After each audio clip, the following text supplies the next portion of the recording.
¿Qué tal? Buenas tardes o buenos días, ¿cómo están ustedes? Mi nombre es Cecilia Severi, yo soy docente del Departamento de Medicina Preventiva y Social. Y bueno, hoy vamos a hablar sobre la investigación en términos generales, que es lo que ustedes van a tener que trabajar ahora en este curso. Y además vamos a ver o vamos a repasar los diferentes tipos de estudios que hay en la epidemiología. Esto ya lo vimos en la metodología 1, pero bueno, es importante repasar algunos de los conceptos. Así que ahora lo que vamos a hacer es compartir pantalla y vamos a empezar, ¿sí? Bueno, entonces, la metodología de la investigación, ¿tá? Vamos a ver los diseños, como les decía, ¿sí? Y vamos a ver eh, qué es de lo que vamos a hablar. Para empezar, la introducción al método científico, luego la introducción a los diferentes diseños de investigación y por último la introducción a los conceptos de niveles de evidencia científica, lo cual es muy importante, particularmente para los equipos de salud. Introducción al método científico. ¿Qué es la ciencia? La ciencia, que viene del latín, que es scientia, que es conocimiento, es el conjunto de conocimientos, pero sistemáticamente obtenidos, ¿sí? Mediante la observación de patrones, de los mismos patrones regulares, ¿sí? De razonamiento y de experimentación de ámbitos específicos, en los cuales se generan preguntas, ¿sí? Se construyen hipótesis. ¿Qué es una hipótesis? Bueno, decir, yo creo o siento que hay una asociación entre fumar y el cáncer de pulmón. Esta es la más clásica. Pero yo también puedo decir, bueno, yo creo que la obesidad está asociada con el hipotiroidismo, ¿sí? O viceversa, el hipotiroidismo está asociado con la obesidad. ¿Sí? O bueno, otro tipo de ejemplos que podría ser, bueno, el tener controles adecuados en número y en calidad durante el embarazo, puede no, está asociado con tener un mejor niño al nacer, ¿sí? Un mejor peso del recién nacido. O sea, este es el conocimiento, ¿sí? Científico, que es regular, que tiene que repetirse para poder elaborar una hipótesis. ¿Tá? Entonces, luego se deducen determinados principios y se elaboran leyes generales y esquemas periódicamente, metódicamente organizados. Hay distintas disciplinas científicas. La ciencia se puede clasificar según, bueno, este autor, Carnap, en ciencias formales, en ciencias naturales y en ciencias sociales. Nosotros no nos vamos a dedicar a las ciencias formales, que son las relacionadas con la matemática, con la física, ¿sí? Pero sí a las naturales, que son nuestro métier dentro de la carrera de medicina. Y las ciencias sociales también, porque están asociados, los factores sociales están asociados a los eventos de salud. Entonces, la investigación científica es una actividad que está orientada a la obtención de nuevos conocimientos. Y por esa vía, ¿sí? Intentamos dar solución a problemas o a interrogantes. Utilizando el método científico, que tiene, como decíamos, una sistematización, una recolección regular de distintos eventos. Entonces tiene un conjunto de pasos, ¿sí? Necesarios para obtener que los conocimientos sean válidos, mediante instrumentos confiables, ¿sí? Mediante evitando la subjetividad del investigador, perdón, o tratando de minimizar la subjetividad del investigador, ¿sí? Tratar de que sea lo más objetivo posible el conocimiento. Entonces, por lo tanto, tres características de la investigación científica, ¿tá? Es sistemático, como ya lo dijimos, es organizado, ¿sí? Y además es objetivo. Bueno, sigamos. Introducción entonces a los distintos diseños de investigación. ¿Cuáles son los tipos de diseño que hay?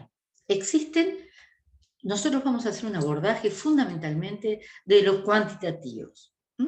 Entonces, dentro de los métodos cuantitativos es importante aclarar que vamos a presentar investigaciones epidemiológicas, que son las más comúnmente usadas para resolver la práctica clínica.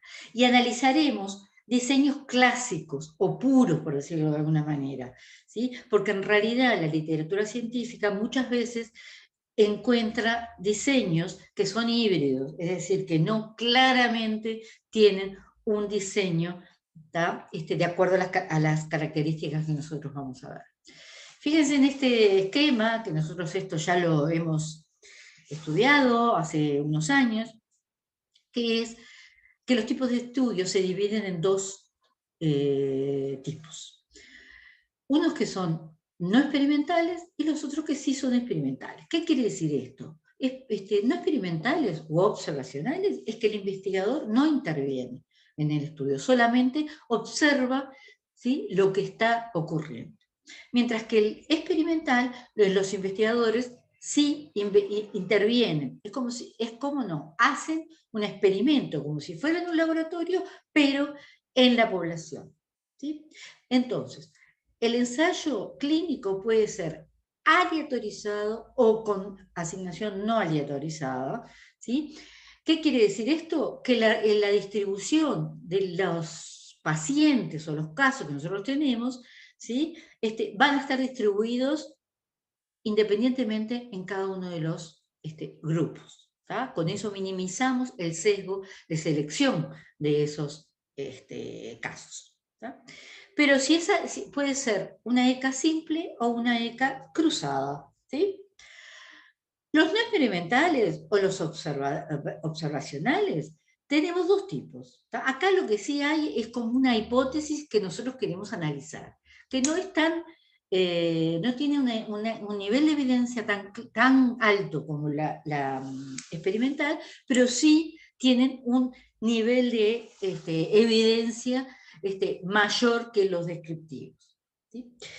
Tenemos entonces los analíticos longitudinales, o llamados normalmente de cohorte, ¿tá?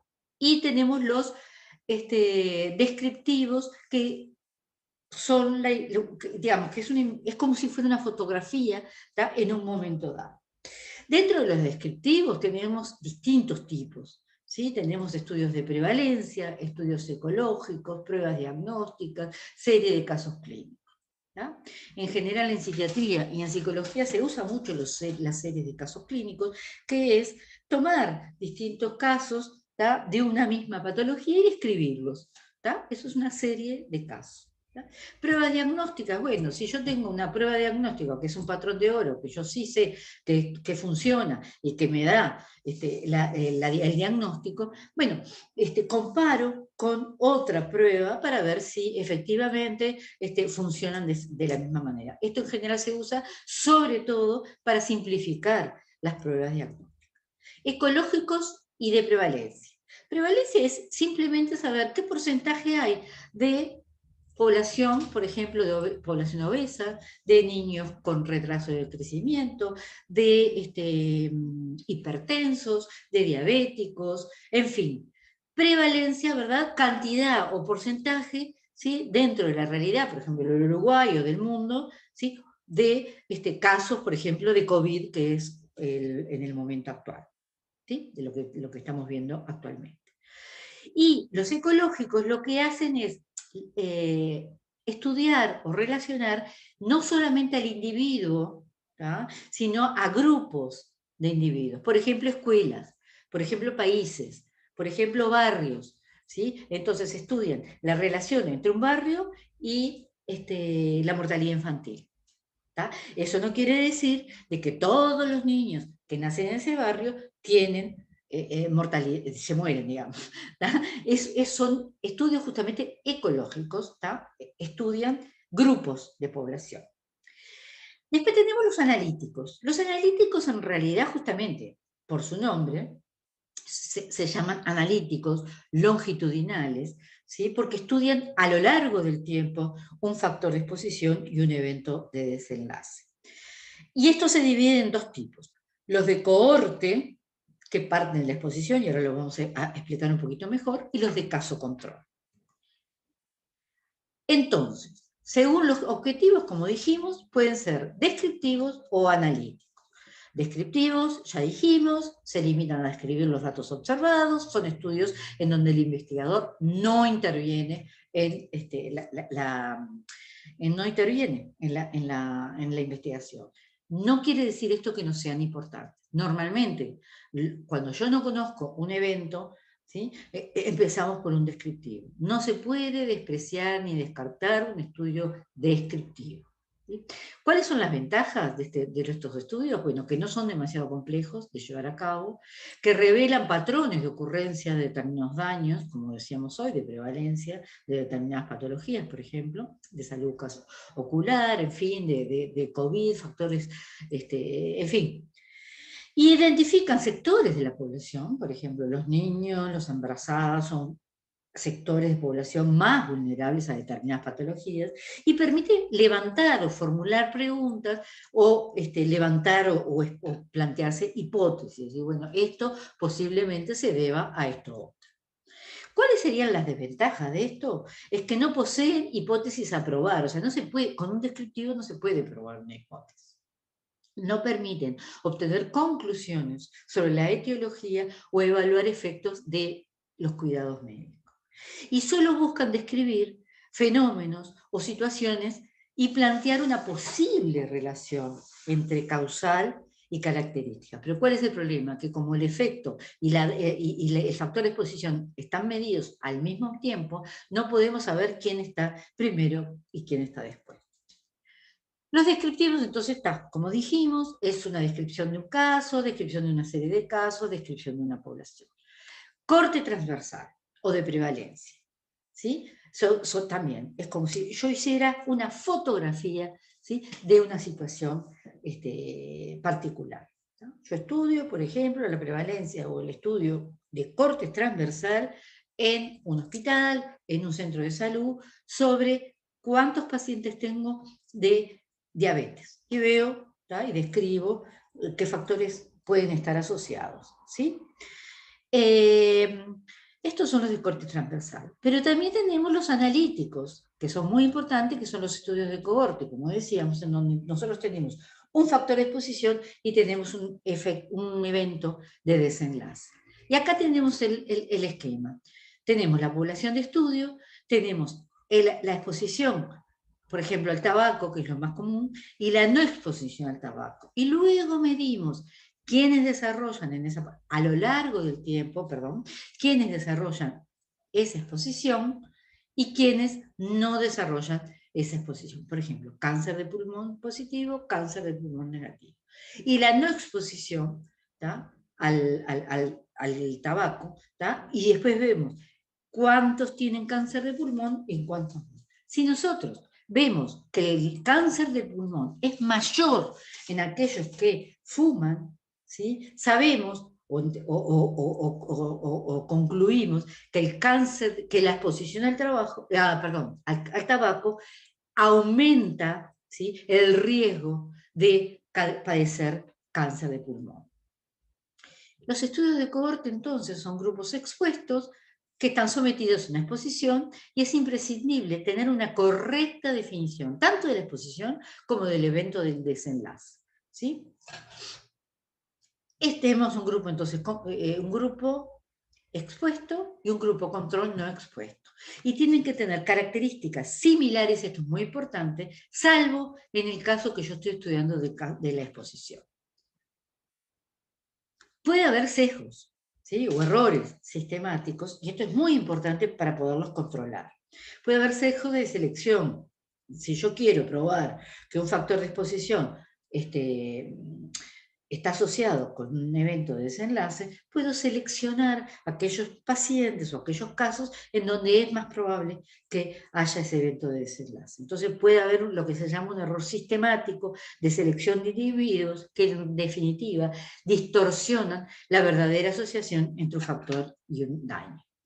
Estos estudios de cohorte, entonces, como dijimos, miden la exposición y los resultados, ¿sí? Y en general, la exposición, bueno, son los antecedentes y el actual. Y se debe registrar siempre los cambios durante el seguimiento. Por ejemplo, si yo estoy estudiando la exposición al tabaco, bueno, hay mucha gente que deja de fumar. ¿Tá? Entonces tengo que registrar. Yo estoy estudiando la dieta, el consumo de grasas, el consumo de proteínas, etcétera, con alguna enfermedad, la gente puede cambiar su dieta y volverse vegetariana. ¿Tá? Entonces, puede haber también sesgos de información. ¿Tá? Yo registro la información que me interesa y no registro la información que no me interesa, o bueno, según el interés del investigador, y entonces es un sesgo que refiere al seguimiento, de repente más intenso o más prolongado en aquellos grupos participantes que en definitiva me van a probar mi hipótesis. ¿tá? Después tenemos una cosa importante que son los factores de confundentes.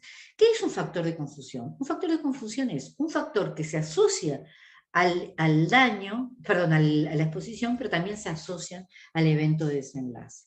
Es decir, en este caso, consumo de alcohol se asocia a la enfermedad cardiovascular y se asocia al consumo de tabaco. Entonces, hay formas, por suerte, estadísticas en donde nosotros controlamos ese factor que nos está ensuciando los resultados o nos está confundiendo.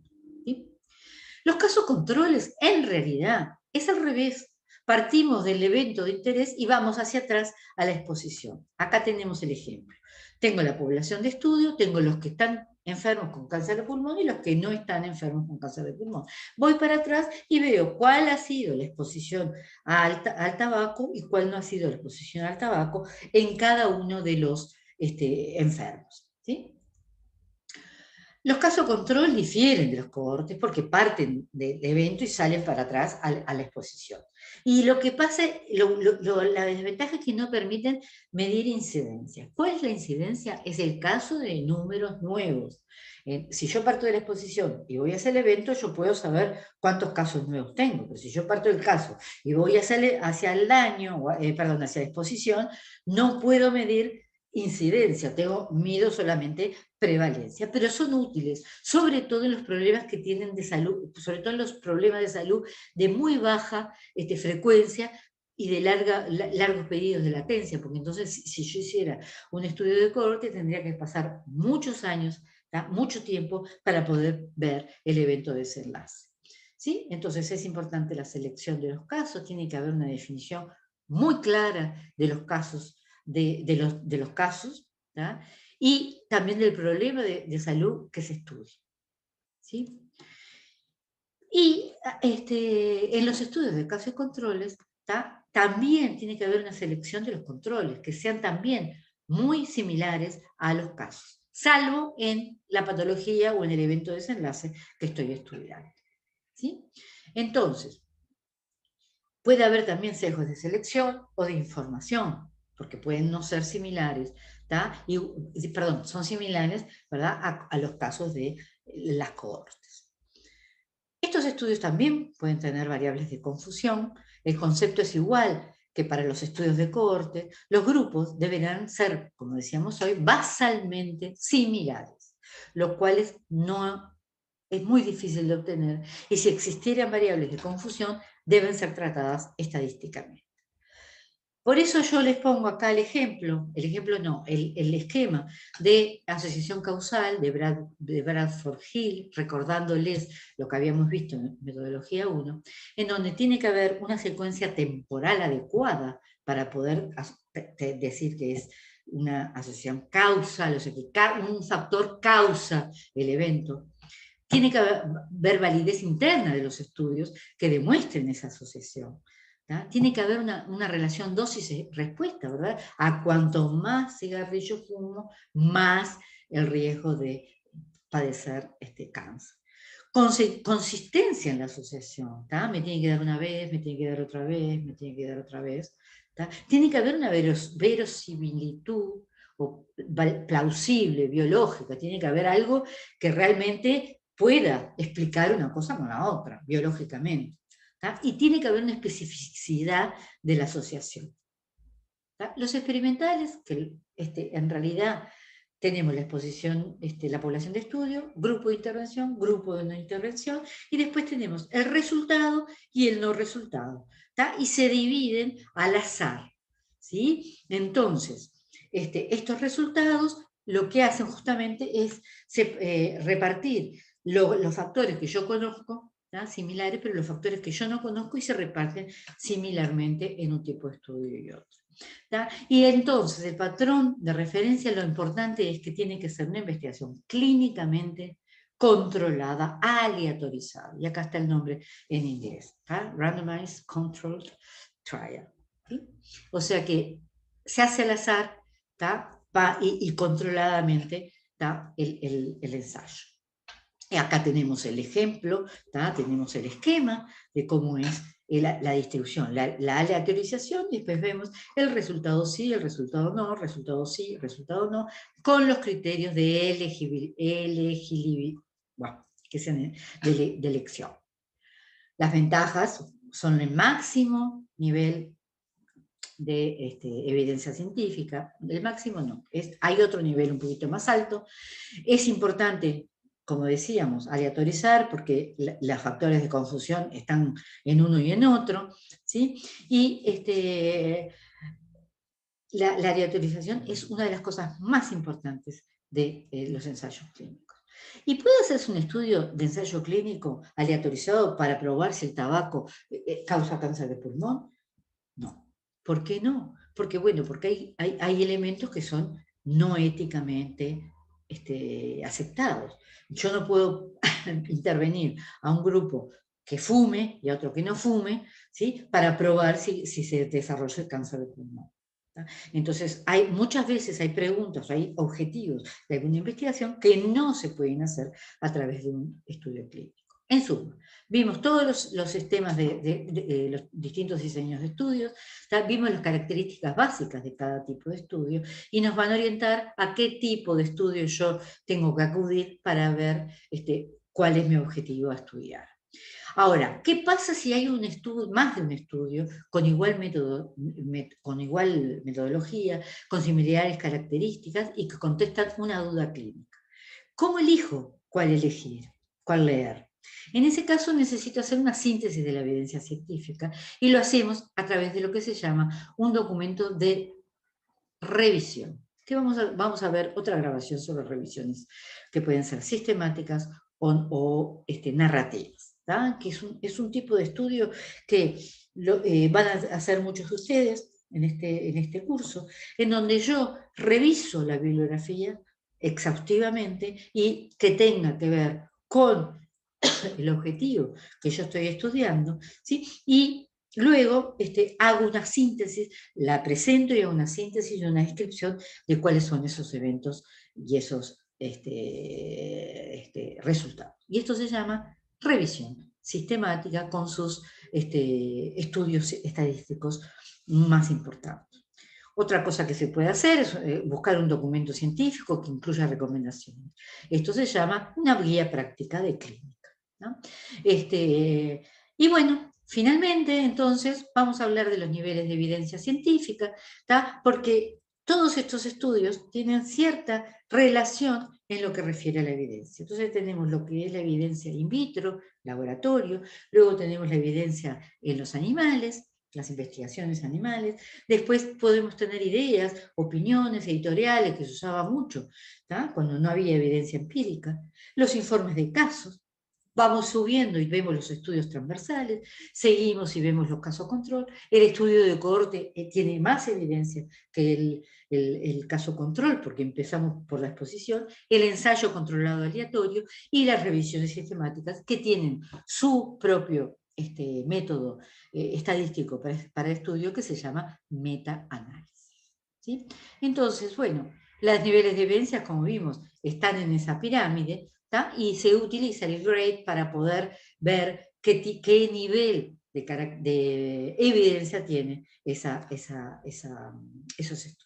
Así que bueno, muchas gracias. Vamos a terminar por acá y vamos a finalizar este estudio.